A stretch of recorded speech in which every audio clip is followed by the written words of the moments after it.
I didn't ask for much. Just a chair beside the family. Just a place where I could be seen. But at my son's wedding, they sat me by the kitchen door, where the air smelled of grease and dishes clattered behind a swinging wall. No name in the program. No word of thanks. I watched the bride, her polished parents, the glitter and the spectacle, and reached for the flash drive. On it, a video I had guarded for nearly 30 years. He had once begged me, "Mom, don't ever lose this." And I didn't. I simply played it, precisely when the toasts fell silent. If this story resonated with your soul, click subscribe and let me know in the comments which city or country you're listening from. I'm truly curious to know where you're tuning in from. My name is Linda Morgan. I was 64 years old when my only son, Alex, announced that he was getting married. After working nearly 4 decades as a high school librarian in upstate New York, I had retired just the year before. My days had grown quieter, filled with crossword puzzles, gardening, and volunteering twice a week at the local reading center. The call about his engagement came on a rainy Thursday afternoon. I remember because I was sipping chamomile tea and reorganizing my bookshelf alphabetically, again. Alex's voice had that old excitement in it, the kind I hadn't heard since he got his first job out of college. He told me about Sarah, how wonderful she was, how her parents were very involved, and how they had already started planning a wedding. I smiled. I congratulated him. I said all the right things, and I meant them. I did. I didn't know Sarah very well. We'd only met a handful of times over quick lunches and rushed holidays. She was polished and polite, always wearing sleek ponytails and neutral-colored sweaters. Her family was well-to-do, from Fairfield County, Connecticut. Old money, new manners, the kind of people who printed their names on cocktail napkins and had signature scents in their powder rooms. Still, I was hopeful. I thought maybe this would bring us closer. Wedding planning had a way of doing that, right? I imagined flipping through fabric swatches together, helping choose floral arrangements, even baking a small batch of lemon cookies for a bridal shower. I wasn't expecting to take over. I just wanted to be included. So I waited, and I waited. Weeks passed. I received a group email with the venue information, an elegant estate in Litchfield Hills. There was a link to a wedding website that Sarah had meticulously curated, photos of them smiling on a mountaintop, color palettes in blush and cream, registry links, a countdown clock. My name appeared once at the bottom of the family section under the vague label Mother of the Groom, Linda Morgan. No call, no request, no mention of where I might fit in. I reached out once, gently. I texted Alex and said I'd love to help with anything they needed. He replied 2 hours later with, "Thanks, Mom. We've got it under control." That was it. 7 words. I told myself not to take it personally. It was their day, their vision. My job was to support, not steer.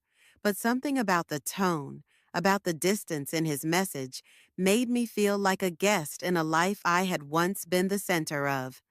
Still, I prepared. I bought a dress, navy blue with lace sleeves and a modest neckline. Not flashy, but elegant. I had it tailored to fit perfectly. I ordered a pair of low heels and practiced walking in them around the house. I went to the salon for a soft haircut and treated myself to a facial. I even picked out a silver clutch with just enough sparkle to catch the light, but not enough to draw attention. I also began gathering old memories, photos from his childhood, videos I had digitized years ago, little drawings he made in second grade where he'd scribbled, "My mom is my hero," in crooked letters. I didn't know what I'd do with them yet. I just wanted to bring something real, something that reminded him of who he was, who we were. I told a few friends about the wedding. they asked if I'd be giving a speech or if I was helping plan the rehearsal dinner. I laughed it off. I said Sarah's family was handling most of it. I didn't say how little I'd been asked. I didn't say how invisible I was starting to feel. As the date drew closer, the silence grew louder. No updates, no schedule. No invitation to help with anything personal. I received my official invitation in the mail. Thick ivory cardstock with gold embossing. It said, "Linda Morgan is cordially invited. No mother of the groom. No special envelope. Just my name like any other guest." That night, I sat in bed holding the envelope in my lap, reading it over and over. I didn't cry. I just stared at it, trying to understand when the shift had happened. When I'd gone from his whole world to a line on a seating chart, I made a list of everything I would bring: my dress, my shoes, the silver clutch, a backup pair of flats, a travel steamer, tissues, breath mints, and that flash drive with the videos. Just in case. I didn't expect anyone to ask for it, but I knew it needed to be with me.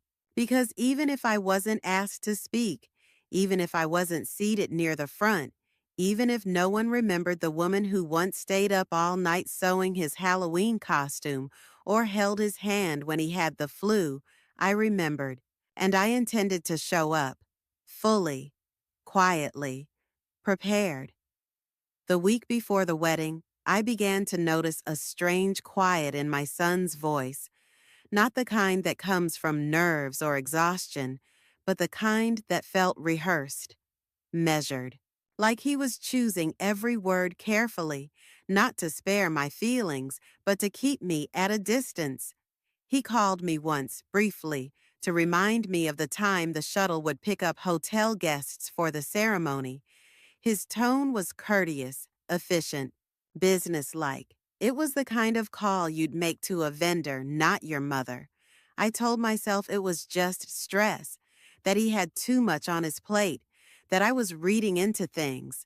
But then I saw the wedding program.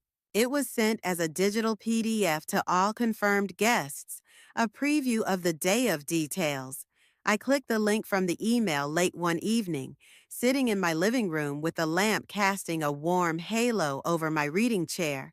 The cover was tasteful, an illustration of the venue in soft watercolors, their names in cursive, Sarah and Alex. I flipped through it slowly, page by page, curious, and with every page, something in me grew colder. The section titled Our Families had photos. Sarah's parents were listed with glowing descriptions: hosts of the evening, pillars of love and generosity. Her sister was named Maid of Honor, Best Friend, and Childhood Partner in Crime. Even Sarah's godmother had a paragraph about her: guidance and wisdom. On Alex's side, there was a picture of his father, who had passed away a decade ago, and a few words about his memory. Then came a photo of Alex with his stepfather, Greg, under which it read, "A true role model and support in every chapter of my life." Next to that, a picture of his stepmother, with a caption thanking her for bringing warmth and wisdom into our home. There was no mention of me, no name, no photo, not even a line. I went back to the beginning, scanned every page again. I wondered if perhaps they had included me somewhere else, maybe under special thanks or even acknowledgments. But I wasn't there, not once. I was erased, as if I had never existed in the story of his life.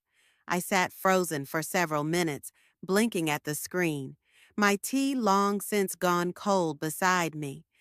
The room felt different, suddenly unfamiliar. My own furniture, my own walls, but nothing felt stable. I thought of all the nights I spent rocking him through fevers, all the lunches I packed, the school projects I stayed up helping him finish, the tears I wiped when he came home heartbroken. I thought of birthdays planned on a single income, of holidays where I stretched every dollar to make magic. I thought of the stories I used to read him at bedtime. The ones about knights and heroes, and how he used to whisper, "You're my hero, Mom," just before drifting off to sleep. And now, somehow, I had been written out. It wasn't just painful. It was surreal, as though someone had taken the book of his life, torn out the first 20 chapters, and started writing from the middle, with different characters, with a different mother. I didn't confront him, not then. I didn't call and ask why. I didn't want a placating answer, something about how Sarah's family handled the program, or how it was just a formality. I knew what it meant. It meant that somewhere along the way, I had been softened in his memory, made smaller, quieter, more convenient to leave behind. I printed the program out anyway. I folded it once, neatly, and placed it in a drawer in my bedroom, not out of sentiment, but as evidence, not for him, for me, to remind myself that this wasn't imagined, that I hadn't simply misunderstood, that I had watched my own name disappear in real time. I spent the next few days in a kind of daze. I ran errands, picked up dry cleaning, checked my packing list for the trip to the wedding, but everything felt slightly unanchored, like I was watching myself from outside my body, smiling at neighbors, thanking the woman at the checkout line, but numb underneath it all. I took the flash drive I had prepared and moved it to a different pocket in my suitcase, not the outer one, the inner zippered pouch, where it wouldn't be jostled or forgotten. I wasn't sure why I did it, but something told me that even if the world they'd built didn't have a place for me in the spotlight, the story I carried still mattered, and I had not forgotten how to tell it. The morning of the wedding arrived bright and cloudless, the kind of perfect September day people plan for but rarely get. The air was crisp, the sunlight sharp, like the world had been freshly wiped clean overnight. I arrived at the estate early, taking the shuttle from the hotel with a small group of other guests. Most of them were strangers, friends of Sarah's family, work acquaintances, distant cousins. They made small talk about the venue, about the dress code, about the signature cocktail. I stayed quiet. The estate was breathtaking, like something out of a bridal magazine. Wrought iron gates opened into manicured gardens.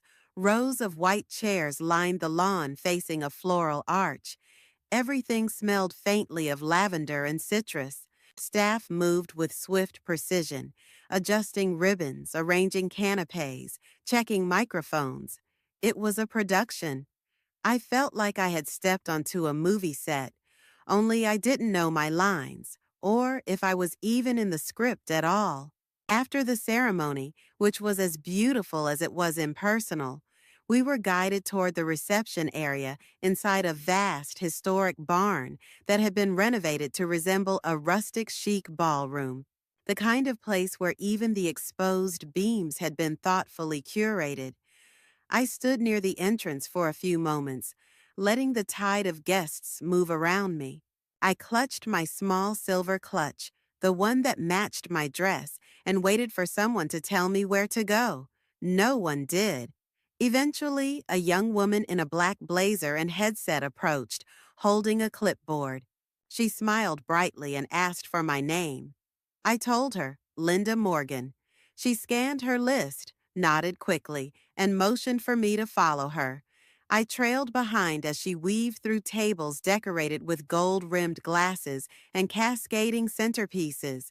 Names written in elegant cursive marked each place setting: Mr. and Mrs. Bradford, Dr. Eliza Klein, Aunt Naomi.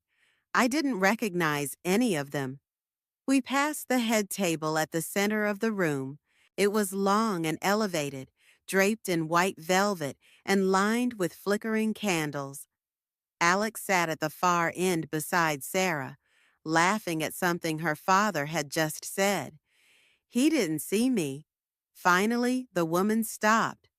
Table 14.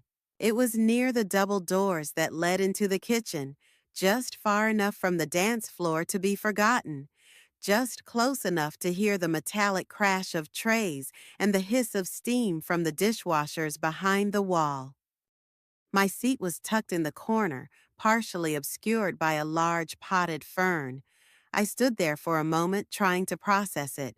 There were no other family members at my table, just distant guests, a couple from out of state, a man who worked with Sarah's father, and a woman whose name I never caught. They smiled politely. I smiled back. And then I sat down. The chair was wobbly. From where I sat, I couldn't see the head table without craning my neck. I could barely hear the toasts that began echoing across the room. Every few minutes, a waiter would push through the kitchen doors beside me, carrying trays above his head, the door slamming back into place each time with a soft thud. The cold from the kitchen seeped into the corner, subtle but persistent. I crossed my arms over my chest and unfolded the napkin onto my lap, more for something to do than out of need.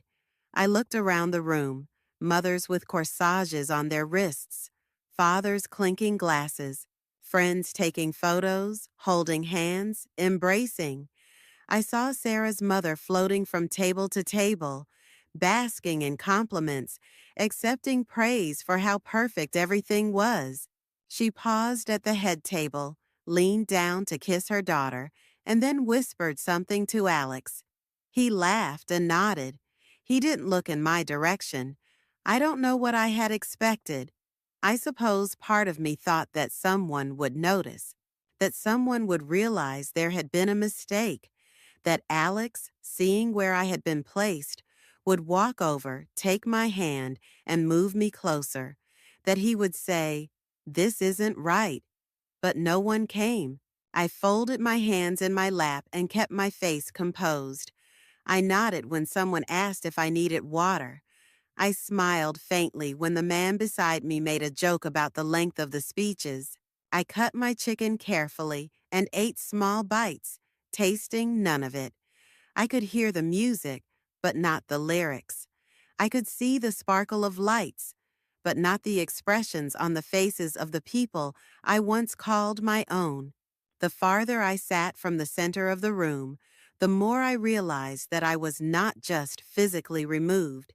I had been placed out of view, out of thought, out of meaning. And yet I stayed because I had promised myself I would, not for them, for me, because love, even when bruised, doesn't vanish. It remembers, it shows up, it stays in the room, even when the seat it's given is by the kitchen door. And quietly, while everyone else celebrated, I reached into my bag and touched the flash drive, just to remind myself that my story was still in there, and it hadn't been erased. I didn't take it out immediately. Not when the wine was served, not when the best man toasted with a rehearsed speech, not even when Sarah's family played their carefully edited childhood montage on the big screen above the dance floor. I simply sat in my chair, the one near the kitchen doors where waiters rushed in and out with trays, my hand resting on my silver clutch, my fingers tracing the hidden zipper. Inside was the flash drive, black, plain, no label. But for me, it carried decades of moments. I had begun assembling it years ago, though I didn't realize at the time what I was building. It started with camcorder tapes I kept in plastic bins, then home-burned DVDs, then finally digital files when I taught myself how to convert old media. I spent hours in the evenings, alone in my small home, transferring memories. It became a ritual, a quiet act of devotion. The footage wasn't perfect. The lighting was often bad, the audio scratchy, but it was real.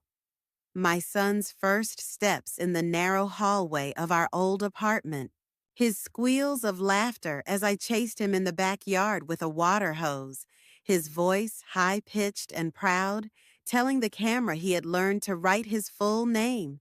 Christmas mornings with wrapping paper flying through the air. Birthday candles and soccer games and wobbly bike rides. And me, always behind the camera, cheering him on, asking questions, laughing when he laughed. I made the video not for this wedding, but for myself. Yet when I saw the way things were unfolding, when I realized how carefully my existence had been edited out of the celebration, I tucked the flash drive into my purse, not with the plan to make a statement, but to have it close, like a secret I wasn't willing to bury. The wedding montage played halfway through dinner. Sarah's life, as curated by her family, unfolded in front of us. Ballet recitals, family vacations in Italy, pristine school awards, everything crisp and elegant. Each scene looked like it belonged in an advertisement. The music swelled, the images dissolved gently into one another. Guests clapped politely. The room buzzed with warmth and champagne. When the video ended, the DJ took the microphone to announce a short intermission before the next toast. People stood up to stretch. Some made their way to the bar. I stood too, quietly, clutching my bag. No one noticed. I walked toward the back of the room where the tech booth was set up. A young man with a headset was seated in front of a laptop, glancing at a clipboard. He looked up as I approached. I asked him in a low voice if he could play a short video from a flash drive. He hesitated. He glanced at the clipboard again. I held the drive in my hand, not offering more than a calm expression. There was no drama in my request, only quiet intention. He paused, then nodded. I handed him the flash drive. I returned to my table and sat down again, my heart oddly steady. The kitchen door behind me swung open and shut again. Plates clattered, silverware clicked.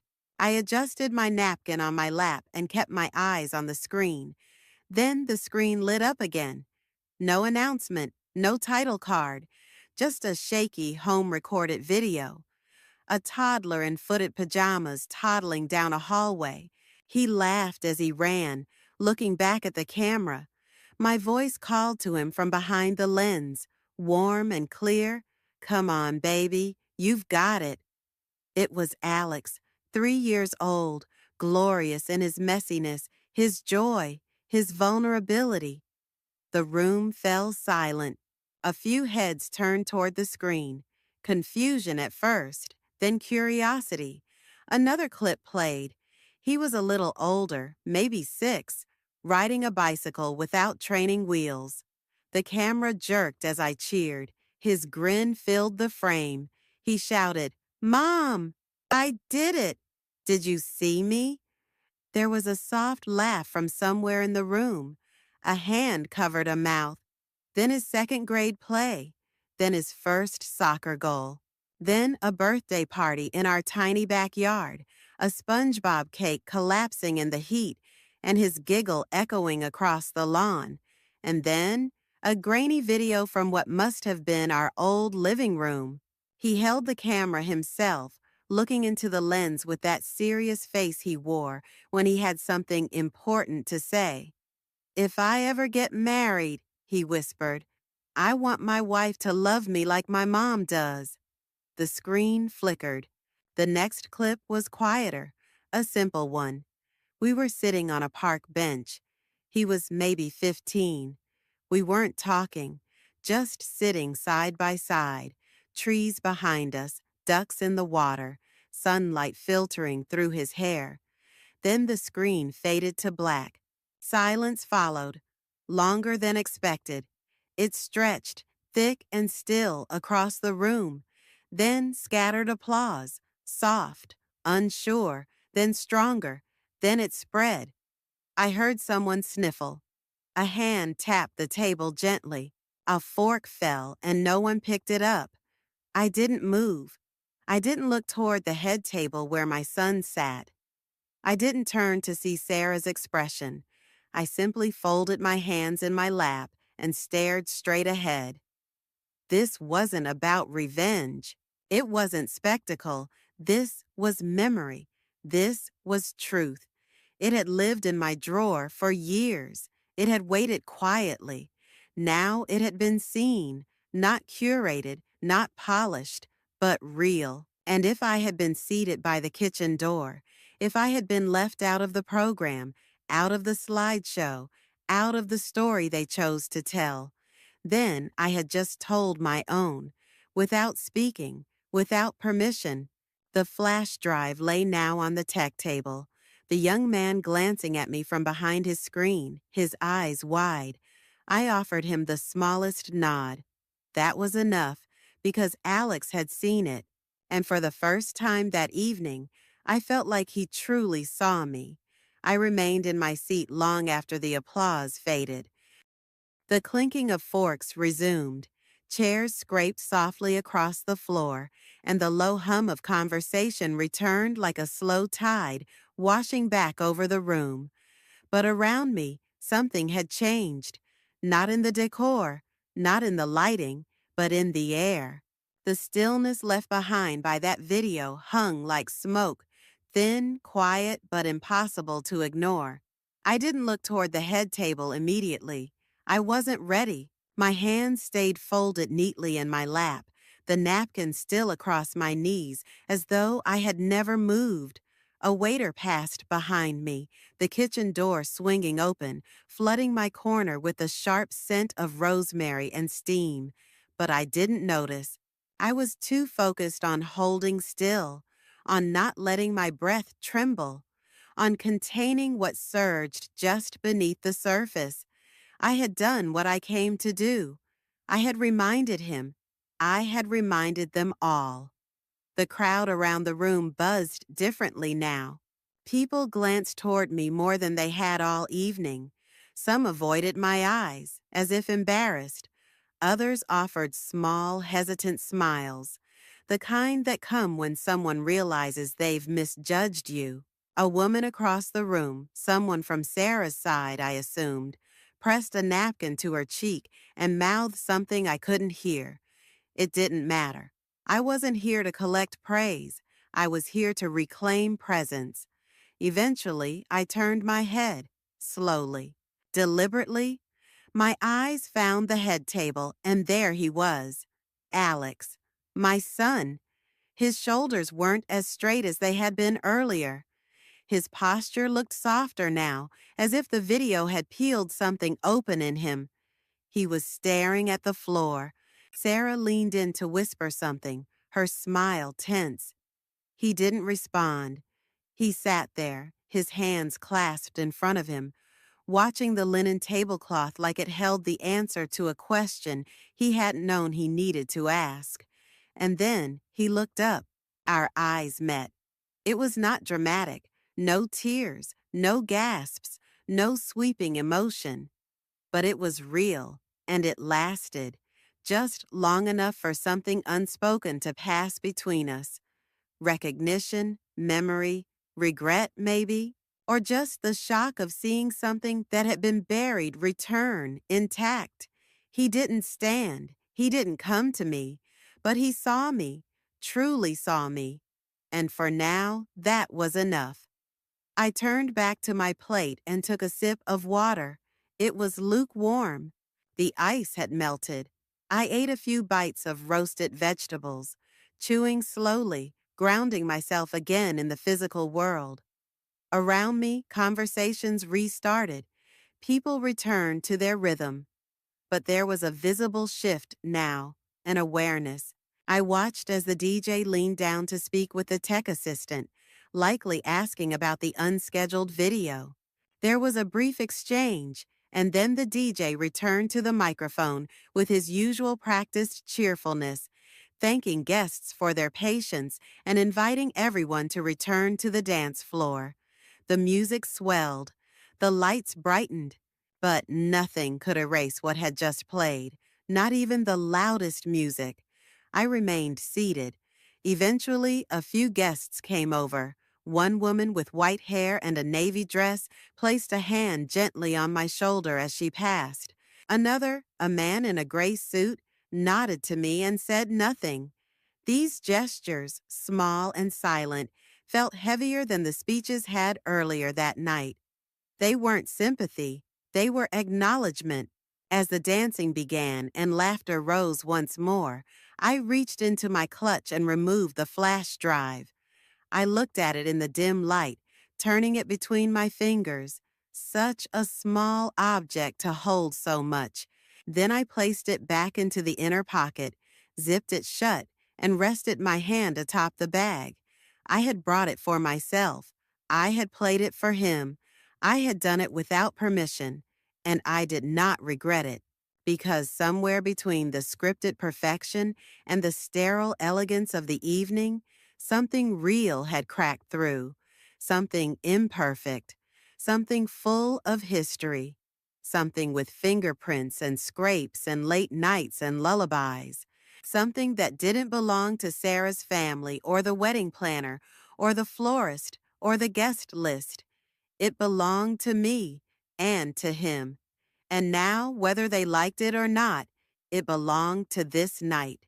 They could pretend I was seated near the kitchen to be out of the way, but now I had reached every corner of that room, not loudly, not with anger, with truth, with memory, with love.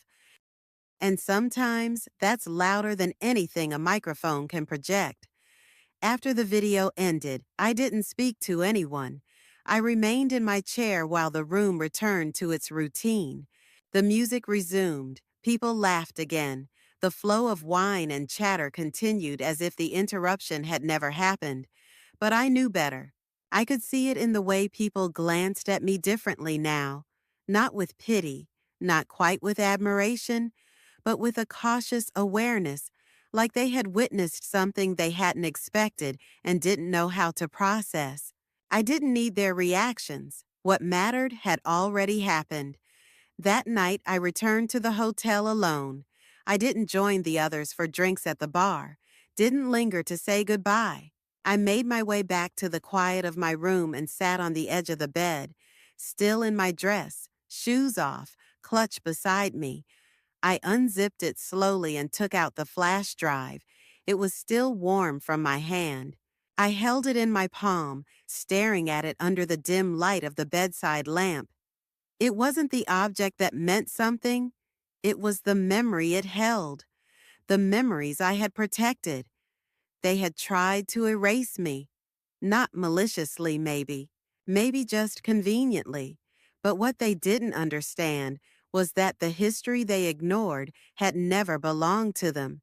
It belonged to me, and I had carried it, carefully, quietly, through years of being sidelined, through holidays where my seat was an afterthought, through birthday cards with no return calls. And I had never let it break. The next morning, I woke early and packed in silence. The sun hadn't fully risen yet, and the room was still bathed in a kind of pale gray that made everything seem suspended in time. I checked out without speaking more than a few words to the front desk. The road home was long, but I didn't turn on the radio. I let the quiet fill the car. I watched the trees blur past the window, gold and rust-colored leaves catching the wind. Back in my own house, the world felt still, not empty, just restored. I made tea, the same kind Alex used to ask for when he had a sore throat as a boy. I sat at the kitchen table, the flash drive resting beside my mug, the same table where he once did his homework, where I helped him glue school projects, where I bandaged his scrapes and listened to his fears. I let my fingers drift across the wood, worn smooth over time, and thought of how many hours I had spent at that table, waiting for someone to come home, to need me, to simply see me. But something had shifted. I didn't feel like I was waiting anymore. Later that afternoon, I opened the hallway closet. Inside were the albums I hadn't looked at in years. I pulled them out one by one, setting them on the coffee table, and began to flip through them. Page after page of birthdays, vacations, Christmas mornings, first days of school. His gap-toothed grin, his scraped knees, the way his arms always reached for me in every photo when he was small. It hurt, but it didn't hollow me. These memories weren't dependent on anyone else's recognition. They lived inside me. I didn't need them to be reposted or acknowledged in speeches. I had lived them. I had earned them. As I turned the pages, I realized something else. I hadn't done any of this for applause. Not the raising, not the care, not the long nights or hard years. I had done it because I loved him, because I wanted him to grow into someone who knew what love felt like, even if he forgot for a while. Even if others tried to write a new version of his past that suited their narrative better. That's what the flash drive was really about. Not revenge, not correction. It was about making space for truth, because memory matters, even if it's inconvenient, even if it makes people uncomfortable, even if it reveals what others would rather leave out. By the end of the evening, I placed the albums back on the shelf, but I left the flash drive on the coffee table in plain view, not to display it, but to remind myself I had not been erased, and that was what mattered most, because I remembered, and now so did he. The days that followed passed in a strange, weightless rhythm. The wedding was over. The guests had gone home. The flowers had wilted, and yet something lingered in me. Not regret, not anger, but a rawness I couldn't quite name. I moved through my house slowly, as though I were relearning how to exist within it. Each room felt familiar, but slightly shifted, like an old photograph slightly out of focus. I didn't hear from Alex. Not that day, not the next. The silence wasn't surprising, but it was sharp. I told myself I hadn't expected a call, but a part of me still looked at my phone every morning, every evening, watching for a number that didn't appear. I didn't want an apology. I didn't want performance.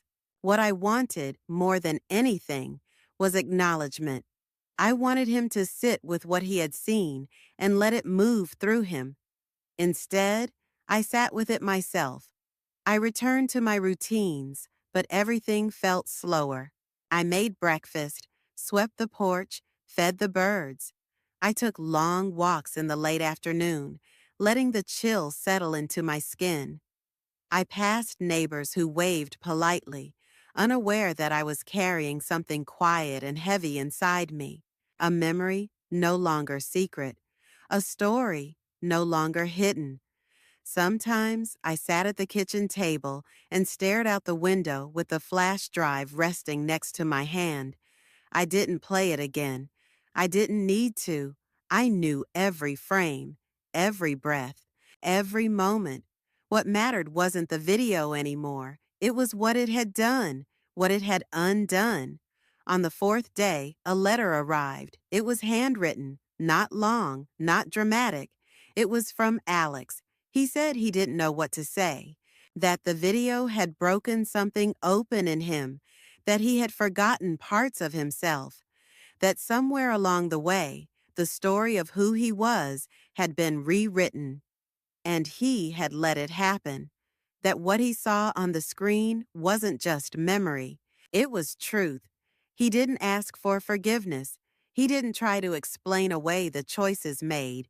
He simply said, "Thank you." I read it 3 times. Then I folded it, carefully, and placed it in the drawer with the other small things I had kept over the years. The turkey made of construction paper, the crayon drawings, the birthday cards, the letters from camp, and now this, his first adult admission that memory had power. The next day, he came by, alone, no formal announcement, no flowers or gifts, just a knock at the door and the weight of time between us. I opened it. He stood there, older and more fragile than I had remembered, holding nothing but his own silence. I let him in. We didn't talk much. I made tea. We sat on opposite ends of the couch, the album open between us. He pointed to a picture of himself as a boy, standing in a Halloween costume I had sewn by hand. A ghost, with eye holes cut too wide and shoes that didn't match. He smiled. Then he looked at me. It was small, but it was enough. He stayed for an hour. Then he left. But when the door closed behind him, I didn't feel dismissed. I felt seen. Later, I went to the table and moved the flash drive to a small box. I didn't need it out anymore. Its work was done. Not everything had been said, but something had begun, and for the first time in years, that beginning felt real. This wasn't closure. This wasn't a clean ending, but it was after. And after, I learned, is where you begin to breathe again. Winter came early that year. The trees outside my window stood bare and still, their silence mirroring the quiet I had settled into. The wedding was months behind me now, and yet it lingered like the scent of something long extinguished. Not unpleasant, just undeniable. Life hadn't returned to what it was before, but something new had started to take shape. Something I hadn't planned for, but welcomed all the same.